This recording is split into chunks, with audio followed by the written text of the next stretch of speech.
It's January Q&A time, and I know what you're probably thinking.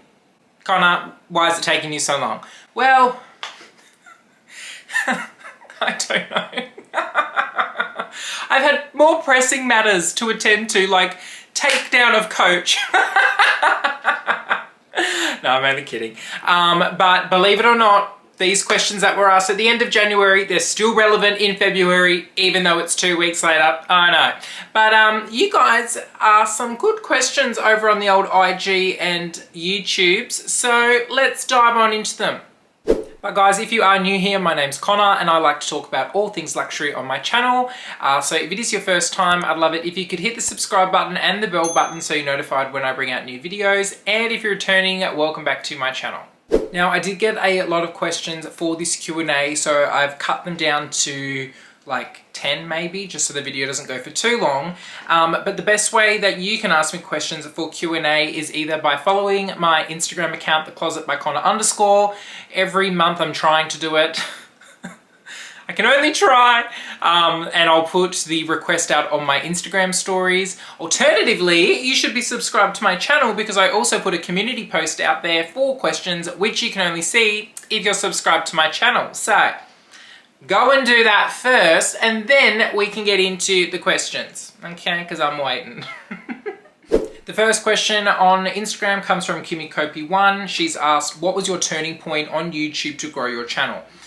I didn't really have a point where I was like, wow, this is like growing. I'm going to keep doing what I'm doing and keep investing time into this channel because it's going to grow. Luxury YouTube, that niche on YouTube is very small. It's a slow burn process, and I think the only way you can really expedite it growing is if you do a lot of unboxings, if you're out there buying a lot of luxury products and doing unboxings on your channel. That'll grow your channel because it's a big draw card for people. People are always enticed in what you're buying, and it's just how it works. I think another thing that I've kind of noticed is luxury YouTube channels that buy a lot of contemporary brands, like they're unboxing a lot of Coach, or they're talking about, you know, those kinds of brands, upcoming collections and stuff like that. Those videos get a lot of views and consequently get a lot of subscribers. Would I call that luxury YouTubing? No, I wouldn't. I think it is like a wolf in sheep's clothing, and that's not a criticism, that's just an observation. Those brands appeal to the masses, and a lot more people, they're a cheaper brand, so a lot more people can buy it. So it's a lot more appealing and it gets the views. So that's another thing that I've kind of noticed. I think there is a lot of content out there, and I think there's a lot of great content out there, but it doesn't get seen a lot because there's a lot more, I don't know, a lot more channels out there that are doing other stuff that takes away from the great content out there. So I think that if you do know a YouTuber that you think doesn't get the kind of views or the kind of engagement that you think they should because they have great content, pop it down in the comments below, because I am bored watching a lot of stuff on YouTube at the moment and I need some refreshing content to watch. So if you know of anyone that you think, pop it down in the comments. Next question comes from Brian Sutton 2021. Your favorite mid-luxury brand? Brian. Do you even watch my channel? I don't know. Maybe, I don't know. I guess Longchamp, because they're like good for what they do. How about that? Next question comes from Helen.Mallison. She's asked, what bag would you recommend to buy retail right now? There's no specific bag. I mean, majority of the time, if your intention is to kind of get back what you paid for it, that's never going to happen. Obviously, there's a few exceptions to that rule, but if you mean what bag is worth paying the retail price versus looking for it on like the pre-loved market, if you know a certain bag works for you, or a certain style of bag works for you, a certain layout, color, leather, whatever, if you know that you're looking to buy something retail, and the characteristics of that bag work for you, then I think that's always the safest thing to buy. You're probably not going to sell it later down the track. It suits everything that you're looking for. So in terms of that aspect, I would probably like stick to what you know, and then there's a less of a chance that you're going to want to offload her. Helen has also asked, what is your profession? Helen, I hunt down people who buy Coach. No. I'm kidding. I work in the finance industry here in banking, and yeah, it's very boring and probably doesn't match my personality, but that's what I do. That's what puts bread on the table. Lizzie C has asked, Celine, ? Do you like it? Don't let Dale influence you. Well, look, with Celine, if I'm to look at it objectively and not without Dale's voice squawking in the background, I think Celine in the past 3 to 4 years has done a really great job redefining what they do and what they are as a brand. A lot of the bags that they've come out within the past few years have become it bags. When I was in Paris, I know I mentioned this in a few videos, the Triomphe bag I saw it everywhere, and all different kinds of people were using this bag. I saw it dressed in very formal ways. I saw it dressed in very casual ways. And it had a very carefree nature in Europe. It wasn't something that, I guess, the boxy black calf leather with the gold hardware can seem quite formal or very business-like, I guess. But the way I saw it with people wearing like tracksuits with it thrown over and it not done up, just the little flap hanging around. It kind of changed how I saw the brand. And it's funny, you think you have an opinion of something, and then when you see it done in a completely different way and in another country, it changes how you see it. I think that they have really cemented what kind of brands they are. They're like, we're Parisian, we're clean lines, we're very aesthetically pleasing if you like a minimal look, but we are a premium luxury brand. We are expensive, and this is who we are, and take it or leave it with their bags. But then with their ready-to-wear, they've got this very casual, kind of like athletic chic vibe going on, and I think they win a lot with the ready-to-wear sphere because it appeals to a different market, I guess, compared to their bags, which is interesting. You'd think they'd want consistency, but yeah, I think what they do with what they want to put out, it works. And yeah, it's a great luxury brand, and if you like those kinds of bags, go for gold, sister. Sally of Davily on Instagram has asked, what are you planning to buy / invest in this year? Well, I've done a wishlist video, I guess, at the start of this year or the very end of December. I'll pop down in the description box that video, but at the moment, as in this present week, I was looking at Golden Goose sneakers, as I've already got a pair which I absolutely love, totally recommend, and I saw this other pair that I like, which I'll pop a photo up here, sold out, cannot get in my size. So because I couldn't get it, I was like obsessed with it. I'm like, I need to get this because I can't get this. Am I right? Do you guys know what I'm talking about? So yeah, I want this in a 43. If anyone can find them and get them to Australia, hook a sister up. The other thing that I want to do when I'm in Sydney for Taylor Swift next week is go to Chaumet, and I want to try on the Be My Lover ring, because also been loving this for ages, and I think it's just really, really nice. Definitely want. And the third thing is that I'm chasing, which isn't even luxury, but when I went to Paris, I got the Diptyque Paris candle. And if you're not familiar, Diptyque, they do like candles that you can only buy in a certain country. So I got the one in Paris because I was in Paris, but I want to get them all, okay, guys? I'm hooked. So they've got like Tokyo, they've got Beijing, they've got London, they've got like Beverly Hills, New York, Miami. What else do they have? Oh, Berlin. I think that's it. I think maybe a few others, but it's mainly those ones. And like, obviously you can't get them unless you're in those cities. So if anyone else is in those cities, let me know, send them down. Because the candles are just so pretty, and like, I get it, you burn the candle and then they're gone, but I want them all, especially the Beverly Hills one because it's so pretty. So that's also what I'm putting out to the universe, and yeah. Next question comes from, I don't know how to say this, Macissej, Macissej on Instagram. She's asked, thoughts on the big secondhand luxury stores. Do you mean like what goes around and the Real and those things? If so, I think that any consignment store out there, any reputable consignment store out there, I guess, if they're selling something that you want and it's a good price, or it's something that you're willing to pay for something, I think it's as good as anything. Like, I think that whilst a lot of the bigger consignment stores, they're getting a little bit too cocky with the prices, and I think a lot of this really comes down to having a bricks and mortar like presence that is so, those overheads are so high, especially in the cities that they're wanting to play in. I think a lot of that really gets you know, seen in the prices of stuff. So I guess you just want to be careful that you're not overpaying for something.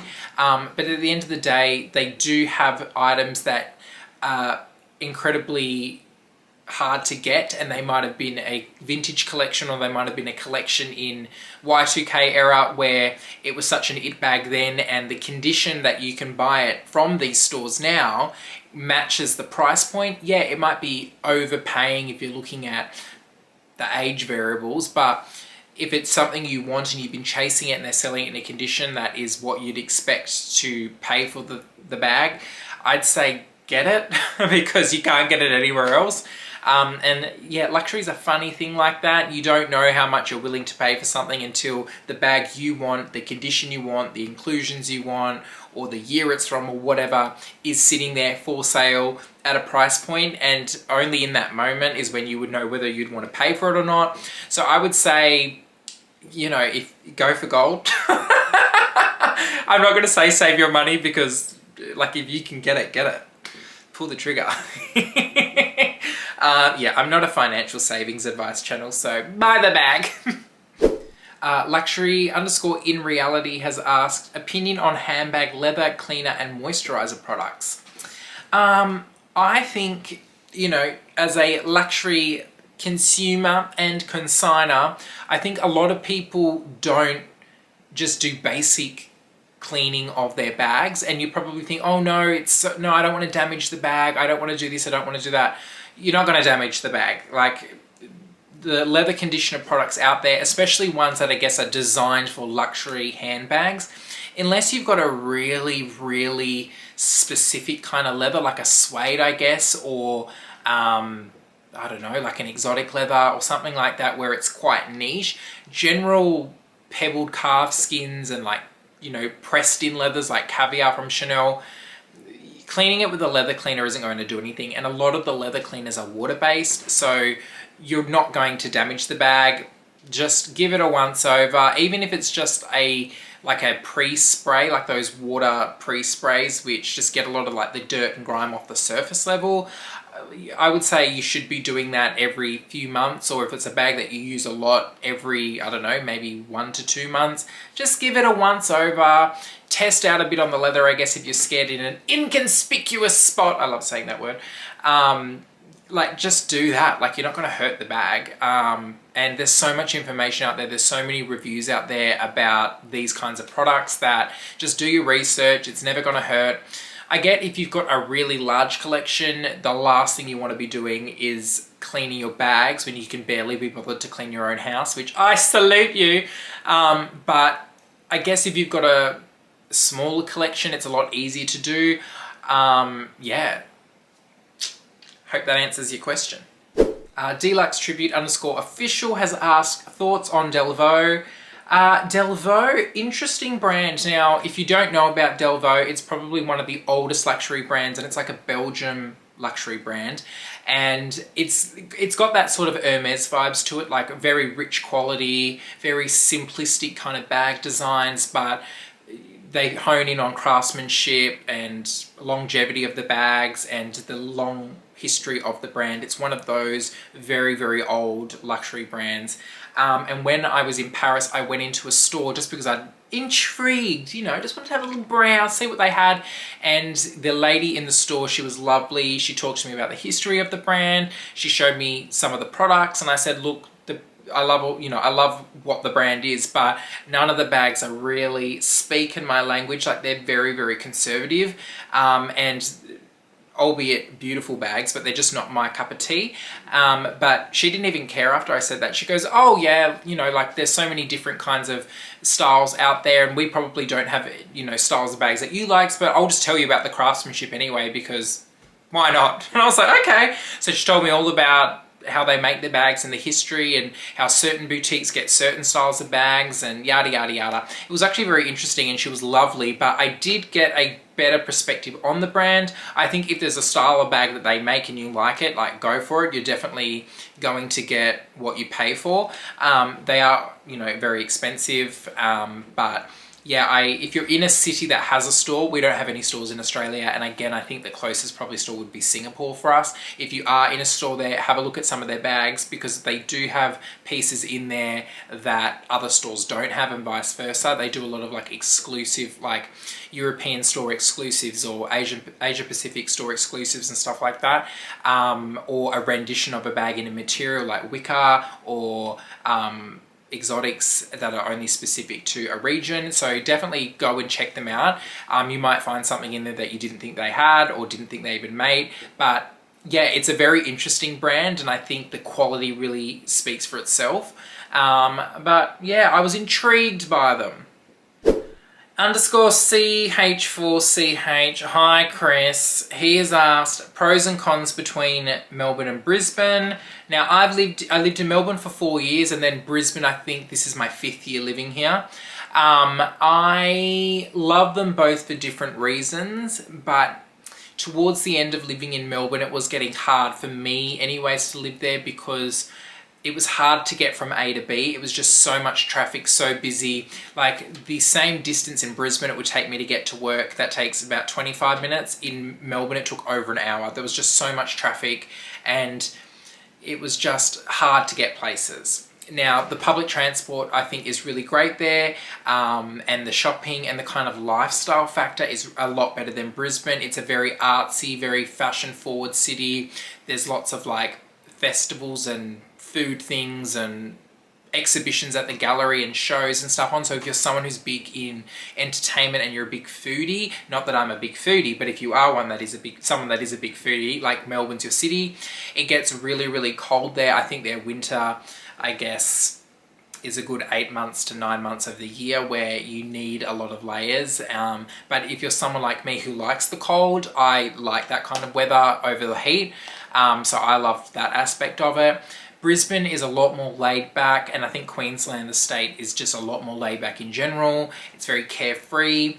Brisbane is growing, but we don't have the population like Melbourne has. We don't have those kind of pain points in living, and I'm kind of getting over the traffic in Brisbane now that it's not even traffic. So, but yeah, they're different lifestyles. Like Brisbane is, you know, Queensland is, you got that draw card with, it's very resort-like. You can go up to the Sunshine Coast, you can go down to the Gold Coast and get that beach life. We have amazing weather all year round. Even in winter, our winters are very temperate. They're, I don't know, the coldest middle of the day you'd probably get in Brisbane in a winter's 20 degrees, where in Melbourne it's probably like 5-6 degrees, like polar opposites. So they've got different kind of draw cards. If I had all the money in the world, I'd have a house in Melbourne and I'd have a house in Brisbane, and I'd go between the two. That would be like my ideal scenario.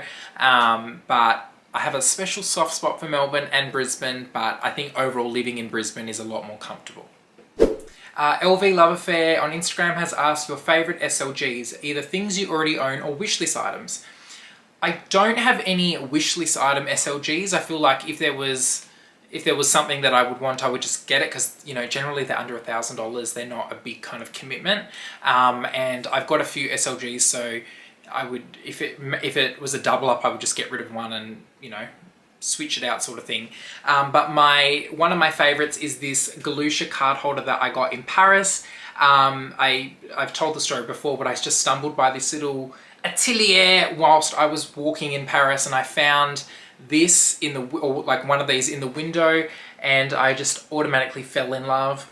I'm not somebody that likes these traditional card holders, but this one works really well. It's incredibly durable. The Galusha is very strong, and it's kind of softened up a bit now, as you can see the card kind of, you know, outline. It's just a really great piece, and I guess it has a lot of did I say that right? Sentimental, sentimental value for me. It's in this kind of bluey grey colour, and yeah, it's just really great. The next piece would be this Louis Vuitton 6-ring key holder. I got this after watching Dale rave about hers, and I thought it's a key holder, like how revolutionary could it be? Very, okay?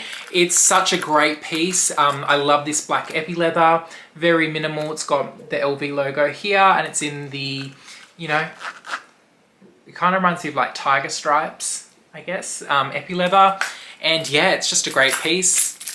Didn't know I needed it till I had it. Yeah, I wish they brought out a different kind of color that was still in epi leather. Just a bit of variety, but yeah, I would, if I lost this, I would buy it again. If it got damaged, I would buy it again. Great piece, and it was a great price point. I think it was like $420 or something, so really, really good. And I've had this for maybe 2 years now. This probably would be the second year. And the other piece would be my Hermes Calvi. This is in one of my favorite, not only Hermes colors, but just favorite kind of colors in general. This is Blue Electric, and the inside I have Cray. The outside's in like a Swift leather, which a lot of people think is really delicate. I think it's actually quite durable. And then the inside in the Cray is in Chev leather, which is like a goat skin, which is also very durable. I got this in 2020 when they first started putting the special order SLGs on the Hermes website. Yeah, and it's just one of my favorite pieces. I always rotate my SLGs, and I think I'm due to do a bit of a switchy switch, but they're different kinds of wallets. Like this one's very slot your cards in, whereas this one you kind of just put all your cards in on the sides here and they sit together. But yeah, I've got like enough SLGs. I don't really look for new ones because what I've got now serves a purpose. I've probably got 5 or 6 maybe, and I'm sweet with that. But yeah, these are the ones that I personally like. If you guys have ones that work for you, then my advice would be stick to what you have, because if it works for you, then it works for you. Don't like waste money trying to find the next best thing, because you'll ultimately just go back to what you already had. An LV Love Affair has also asked, which is a great question, do you wish Chanel had a men's collection in terms of leather goods, bags, SLGs? Yeah, I think it would be great if Chanel had a men's collection. I think it would be good to see how they would, like what their take on that would be. Would it be still very Chanel in the sense that it would be a more of a feminine approach, or would it go the complete opposite direction, like very industrial, very masculine? I'm not sure. But I think it would be great to see. Not so much SLGs. I mean, like I mentioned before, SLGs aren't, you know, a big draw card for me. But I think they're ready to wear and shoes and stuff I'd be interested in. And yeah, if they made a few different kinds of bags, I think that would be very interesting to see too. Knowing how this luxury world works, the men's bags would probably be half the price of the women's bags, because that's the tale as old as time with these brands. But yeah, like I would be intrigued, because the more variety, the better, right? Like, I don't know if they ever would though. I feel like it's been so long since, like I feel like it's been too long a time for them not to have done it, that it might just not work for them. It might not be on their draw cards. Maybe they like not having a men's segment. Who knows? But I think if they were to do it, they would kind of go down the, we're going to hire a Pharrell-like type creative director to really execute it. I think that's the only kind of way that they can put their stakes in the market with it. I think it doesn't really matter what they do though. It's always going to be something that'll be popular. It'll be like wildfire, and it'll sell. It will. It's just how the game works. So it would be interesting to see if they would do it, but I think they should. And the last question comes from That Guy Yo, and he has asked, how many bags do you own? I don't know. I think it's over 10. Let me count. So I have my Hands-On 17 from Ferrero Page. I have my newly acquired Neverfull. That's 2. My bread bag, which is a bag, 3. My Dior saddle pouch bag, 4. My Louis Vuitton Alpha wallet, 5. My Speedy, my soft trunk from Fendi, my Peekaboo, I have a Pochette Voyage, so let's just count it in this for argument's sake. My Gucci bag, my puzzle, mini puzzle bum bag. Then I have my small Loewe puzzle, which is downstairs. Then I have my Ferrero Page work tote, so that's 13.